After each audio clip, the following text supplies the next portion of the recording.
Hello and welcome to the Alastair Greener Generationally Speaking podcast, where we look at bridging the generation gap by debunking myths, tackling stereotypes and sharing practical tips on how we can build stronger intergenerational connections.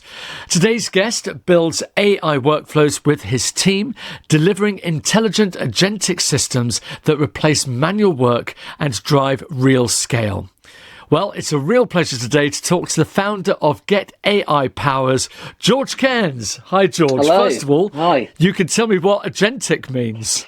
So it basically just means that we build systems that just replace the manual effort that a human does on the computer. It's agentic, so it just works by itself. Yeah, like pretty much like a human. Yeah. Okay, brilliant. Thank you for that. Fine. Anyway, welcome to the podcast.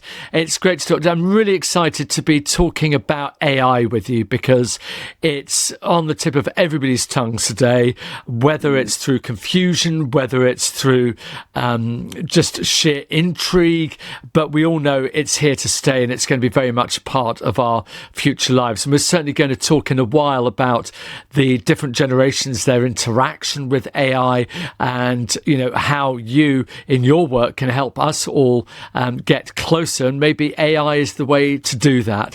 But first I want to talk a little bit about you and your generation, because you're a millennial. Would you say most of the millennials or most of the people working in AI are millennials, Gen Z, older or younger? Yeah, I would say they're typically around my age. I would say around like 20 to 30 years old. And there are a few people that I'm working with that are embracing it, and they are even older. One of our strategic partners, he's I think 60 years old. He would be really annoyed if I got that wrong, but I think he's around 60. But he's like even more embrace the AI world, and he knows things that even I'm struggling to comprehend. So yeah.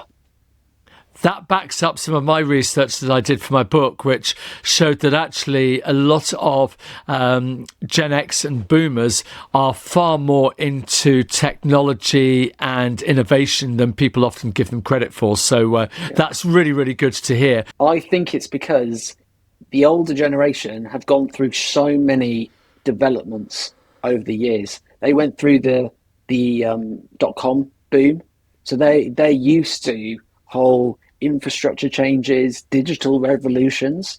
So I think from what I've gathered from working with boomers and even Gen X's as well, that they have articulated to me, look, AI, this is just another thing that we have to go through. And whereas we don't really, we the only thing that millennials have gone through is like the social media kind of boom, and that isn't nowhere near to what they have gone through, which was like the IT.com era, which is it's huge. I would absolutely agree with you. And what's interesting for that generation, they learned how to program videotape recorders. And trust me, that was a real marathon. If you manage to master that, you can manage to master anything. Yeah. But I absolutely agree with you. They are a lot more agile. Not all, but a lot more agile than we give them credit for. And so when it comes to millennials, which you being a younger millennial, would you say you're fairly typical of your age group, or do you think you break the mold? I think I'm breaking the mold, and there are a few people when it comes to the millennial generation. If you haven't, and also from my background, I've been doing sales for the past 10, 11 years. I've had the security of having a job, and like I turn up for work the 9 to 5, I turn off after 5 o'clock, and that job security, I'm finding that a lot of people are still in, and they see this AI wave coming, and they aren't actually taking it seriously. And I think that there are a few people who are taking it seriously and realizing, we need to upskill ourselves. But one interesting fact that I wanted to share with you actually today is that I do AI masterclasses, and the typical people that tend to join them are not millennials. they are typically people that are older than me, or they are people who own a business and they're forcing millennials to attend, because they realize that those guys need to upskill.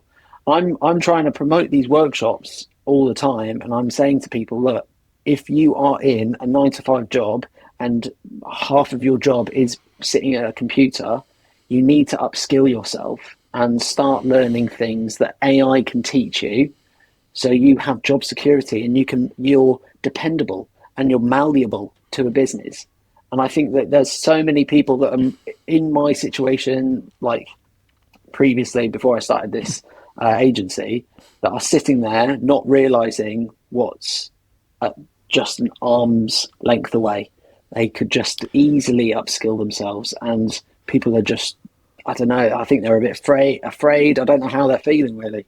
I have to say I'm quite staggered to hear that, to be honest with you, because maybe because of the space I'm in, I hear things, but I'm just staggered that there are still some people who are being a little bit sort of, ostrich in the sand about AI, because it's clearly the next stage of the digital revolution, but one of the biggest stages. And it's almost like the industrial revolution all over again. I was listening to a program the other day talking about people losing their jobs potentially, and talking about actually, they talked about that in Tudor times about knitting, and the knitting machines were going to make people lose their jobs. Yes, they had to reskill and things changed, but actually people didn't lose their jobs as such.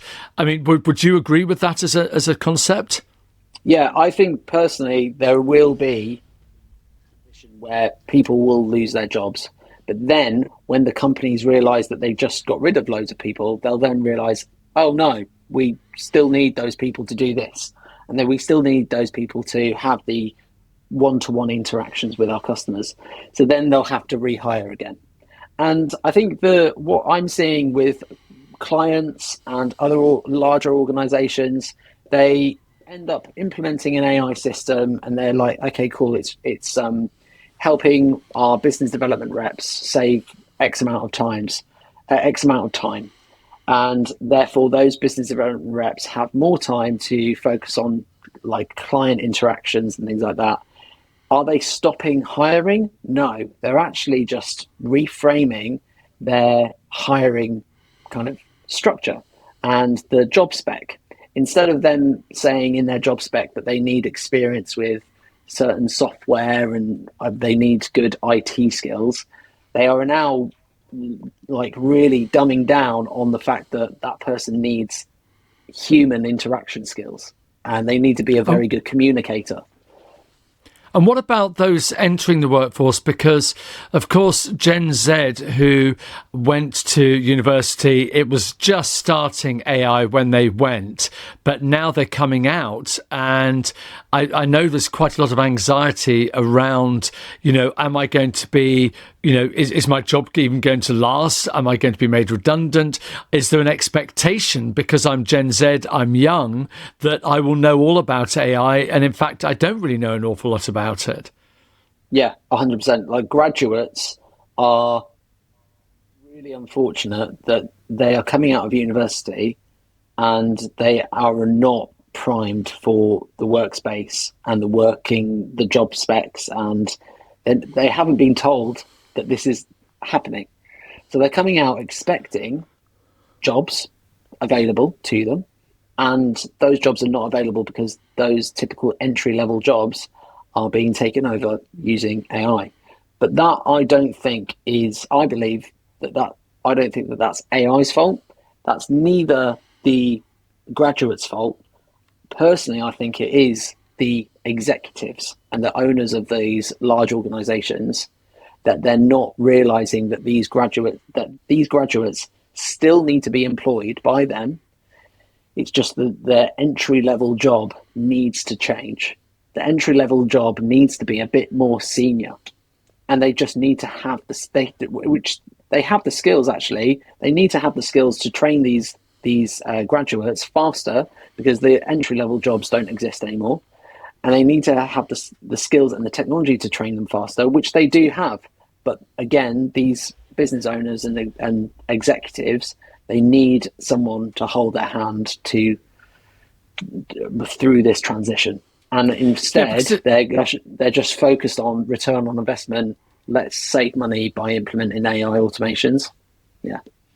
Yeah, and it's a really interesting reframing that's going to have to take place because, at the end of the day, the organisation, when you recruit somebody, that person needs to bring value to the business in some sort. And for the organisation to understand how that value is going to manifest itself, that's going to be the challenge for them. Because, as you quite rightly say, they're going to have to, rework what that job description is, what that entry-level job description is. But at the same time, if you're a big organisation and you're taking on, maybe 100 graduates a year worldwide, that's one heck of a job to do, isn't it? Yeah, it's going to take a long time, and I believe, and like my business partners also believe. Like I work with a guy called Aaron Godwin Patel, who is an AI data scientist, and he runs a research and development company in London. And he's been working in AI for the past 12, 13 years. And he said that the transition that organizations have to make is not just from the infrastructure level, but it's on the human level as well. And unfortunately, it's very easy to change on the infrastructure level, and it's going to take time for them to change on the human level. And which is kind of goes into my next point. We're going to see a very small, I don't want to call it dystopia, but it's going to be a bit of a struggle for a very short period of time before that everyone realizes that this is going to be this. They need to focus on the humans as well. Yeah. So I really focus on the human aspect when we implement a system, which I don't think a lot of people do. When we implement a system that's automating everything that they're doing on a computer, we make sure that human that we're helping to automate their job role, we make sure that there is something that they can do that's going to be more beneficial to the business. Which is why I tend to focus on what my old job used to be, which is business development. Because if I was able to not spend time at a computer, I would be able to go out, go to events, meet people face to face, and have that human engagement, which is more beneficial, which generates more opportunities, more connections, and ultimately more sales. The challenge for an organization, especially a large one, is that they're going to have big legacy systems, which is why newer, younger companies are usually more agile, because they can adopt technology, they can adopt AI easier because they don't have those huge legacy systems. So if you're a massive organization like a big bank or insurance company right now, and you're looking to work the system in a way that you can take advantage of AI, but somehow express your way through that change of legacy system, what kind of steps do you help them with? Yeah, so we look at APIs. So if they have got a legacy system, APIs are just it's kind of like an API key is just like an application. I don't actually know what it stands for.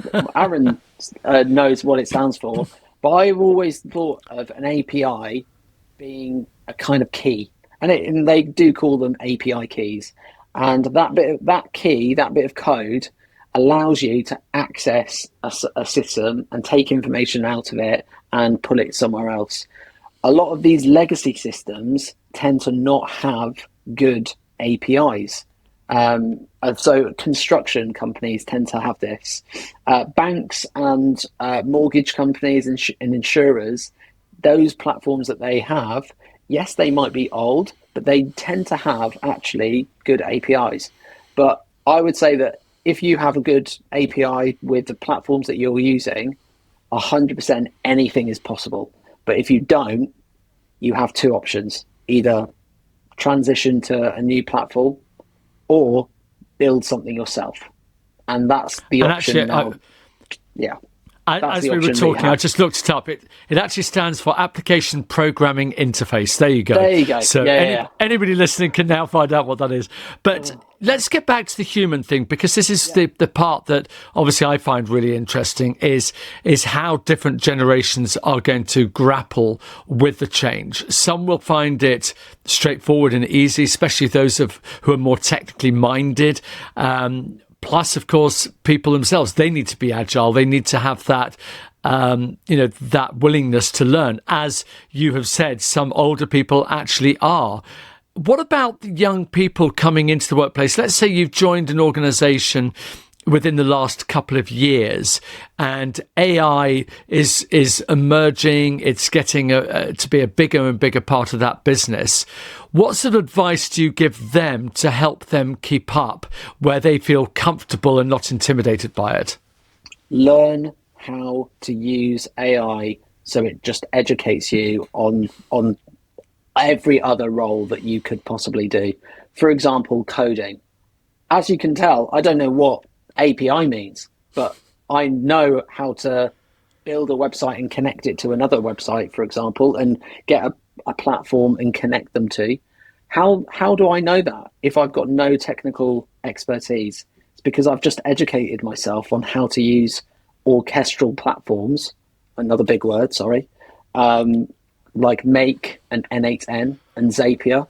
These platforms connect other platforms together. And if you're a Gen Z or even like a millennial or just anyone who's around my age, the first thing that you should be doing, no matter what role you're doing, is just understanding how AI will be able to educate me on using these platforms. So it will upskill me. So any certain challenge that I have in my job, or if a C-level executive or a CEO of the business has a challenge, I can put my hand up and say, "Oh, I can fix that," and suddenly I've just become dependable. But that's okay, Jordan. I'm going to hold you to account here a little bit, if you don't mind.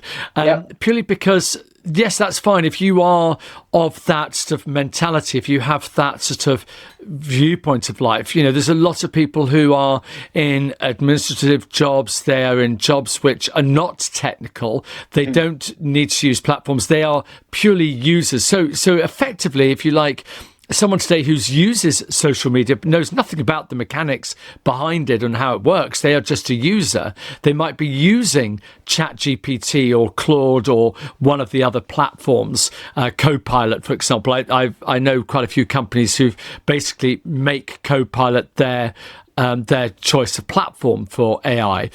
But for those people who are just users, who are not going to get involved in any of the behind the scenes things, what about them? Because to be quite honest with you, the sort of things you were talking about there, I'm thinking, my goodness me, if I was Gen Z, I would think, oh my gosh, I'm going to sink here. Yeah, and if you have if you had a negative mentality about it, and your mentality isn't a get up and go driven type of attitude, and you're not willing to learn, then unfortunately, yes, like your job will eventually be replaced, and you will need to learn something else. Because but are you saying that everyone is going to have to learn the sort of like the technicalities of AI, or can we not just be like other things? No, but you're talking about platforms. You're talking about things that, I would say that I have a knowledge of AI. I use AI, but I use it for writing. I use it for certain things. And for a lot of people, that's all they would ever use AI for in the future. They're not going to necessarily be having to use extra platforms outside of Copilot, ChatGPT, and so on. So those are the kind of people that I'm thinking of who, they have a willingness to learn, but there's only so far that they want to learn, but they're still open-minded. Okay, cool. So if there is something that they're currently doing on a computer that they feel that they is a waste of time and they could be doing something better with their time, then I would suggest having a conversation with ChatGPT and saying, I do this on my computer.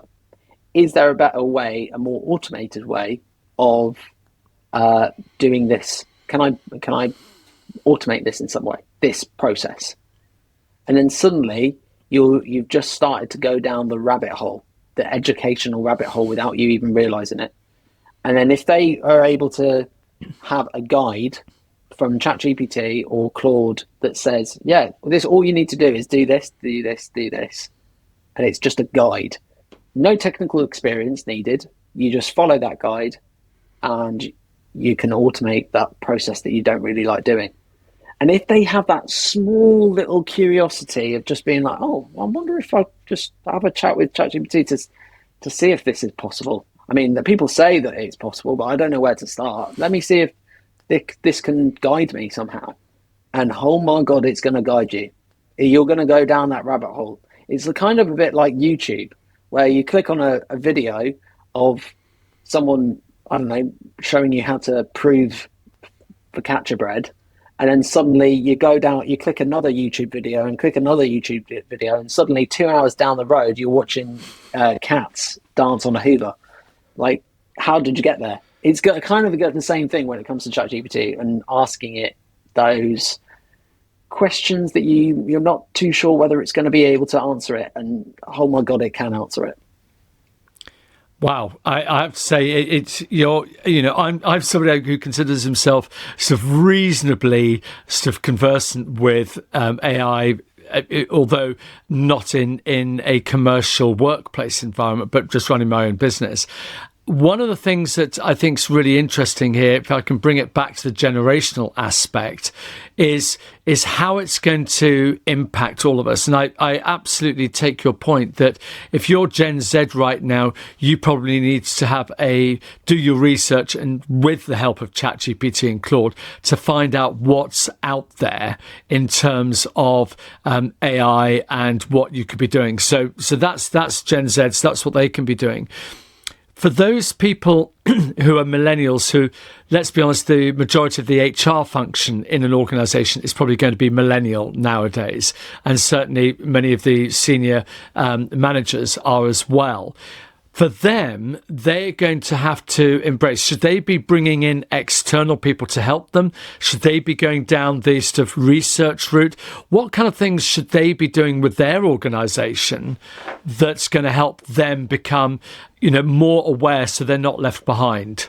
Yeah, you'll probably expect me to say that they just need to hire me, but I'm not going to say that. I actually think that they need to do the research. One of my main challenges when speaking to HR companies and HR departments and sales, marketing, all departments really, is the education side. I have to do a lot of educating them on what you can and can't do with AI and with ChatGPT or Copilot. Copilot, by the way, is just the most, like, why are you even bothering? It's just like a very quick win. They see a Microsoft renewal, and then Microsoft have tagged a couple of licenses of Copilot. They have 200 licenses of Copilot that get implemented in the business. Only 4 of them actually use it, and they're like, oh yeah, we're embracing AI, when in fact they're not. And that's another subject. I just need to get that off my chest because I see it all the time. But going back to HR and just millennials in general, they just need to educate themselves on basically just use it, and also have a subscription to not just ChatGPT, because ChatGPT is a generalist. It does okay at pretty much everything, but there are large language models out there that are amazing at one particular thing. Like you have Claude that is amazing at coding and writing text. Is it good at everything else? It's okay, but it's surpasses everyone at that. You've got Google Gemini, that's their image and video generation models are by far the best than ChatGPT. Like, it just surpasses them. But then you have other large language models that create websites from nothing. But can it write some text? Not really. So I would just be on the education side. So let's say we are looking at millennials, because we know Gen Z, we know what they need to do. They probably do need to do a bit of background work, do the research that you talked about. But if you're in a management role and you know you need to evolve your business, what can you do to make sure that you're not being left behind? Do you need to bring people in? Do you need to do it yourself, the research? Where do you go to make sure that your business is keeping up and is as agile as it needs to be? So you probably think that I'll say they need to hire me, but I think they need to do the exact same thing as everybody else and do the research, go down the rabbit hole of AI. Because one of the main challenges that I have is speaking to someone that isn't educated and doesn't know what ChatGPT is in comparison to an AI agent, and they don't know what an AI automation is. I have to educate people first before we even start talking about how we can scale their business without them needing to hire anyone quickly. So yeah, I think education is very important, and because I speak to millennials and people that are even slightly older than me, and they think that ChatGPT is an AI agent, and it's not. Unfortunately, that's probably because of like PR and marketing around AI, and that the word AI agent is just a really cool tagline. But when you are educated, you realize it's not an AI agent. Because a lot of people, let's be honest, are quite frightened. They're quite frightened by AI at the moment, not because they necessarily see it as something that's going to harm them, but just something that's just almost overwhelmed. There's so much to try and understand with it to keep up to speed with things. That's exactly why I feel overwhelmed. My business runs on AI, and even I feel overwhelmed because it's one of my main challenges is trying to keep up with everything. If it wasn't for the community that I'm part of a community called Start Your AI Agency. I joined that community, and if it wasn't for that community, I would struggle in keeping up with everything. We are a community of AI agencies across the world, and we all partner with each other and all share use cases and stories of clients. And if it wasn't for those guys, and if it wasn't for Aaron as well, I wouldn't know where to begin, and I would probably get left behind, which a lot of people that are trying to do what I do are starting without the power of community behind them. And that's a really good point, because what would be your advice then to people to say, actually, because the alternative is people just put their head in the sand and say, let someone else deal with this because it's just too much for me. So what advice do you give to people of all generations on how to have a measured approach to AI that's manageable? I would say you've got probably three avenues, really. First of all, confused and need some clarity on the ability of AI and what's new and what's not. Literally have a conversation with a large language model, and it's literally your IT assistant. It's your friend. Unfortunately, it's probably your friend, which is a concerning part. Which I don't know if we've got time to go down that rabbit hole, but it's your like advisor, and it's there to just help you along the way. But then also I would then look to human connections, have those conversations with people within your work about AI, people outside your work about AI, people like me. Like if you ever see me on LinkedIn or Instagram, follow me, because I talk lots of like random stuff about AI, random news about AI. Just embrace AI through other avenues like social media and also human connection.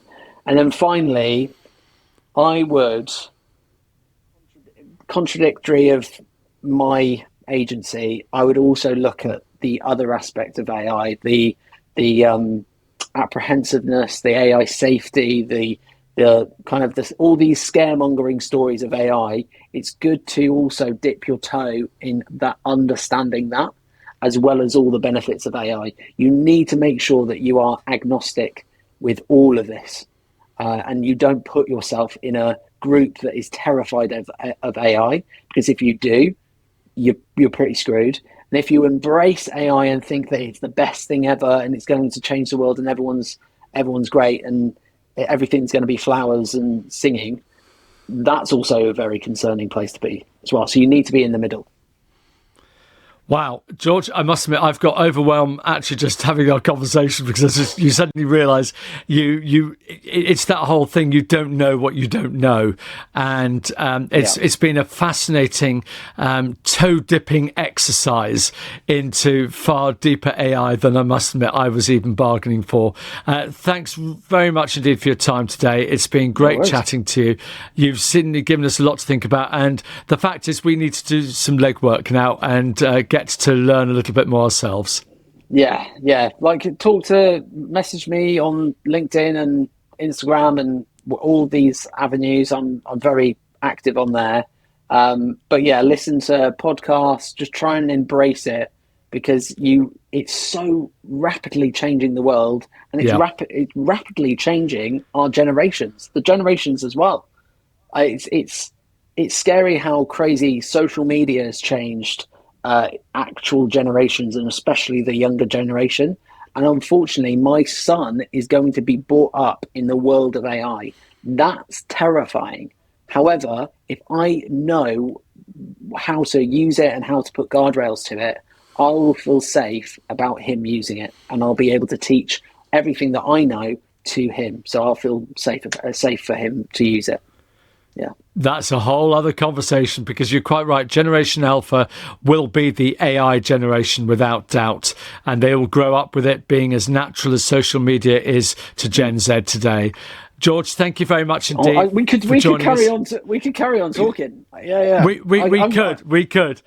I think we need to bring that one. I tell you what, let's have another chat in a year's time, and it'll probably be we probably won't even recognise the chat we had today. But George, thanks so much indeed for your time. Thank you for listening, and we'll be back in 2 weeks' time. And George, we'll put all the links in the show notes so everyone can catch up with you, follow you, and get a greater understanding of what you do and AI. Thanks a lot, everyone. See you in 2 weeks. The Alastair Greener Generationally Speaking podcast was presented by me, Alastair Greener.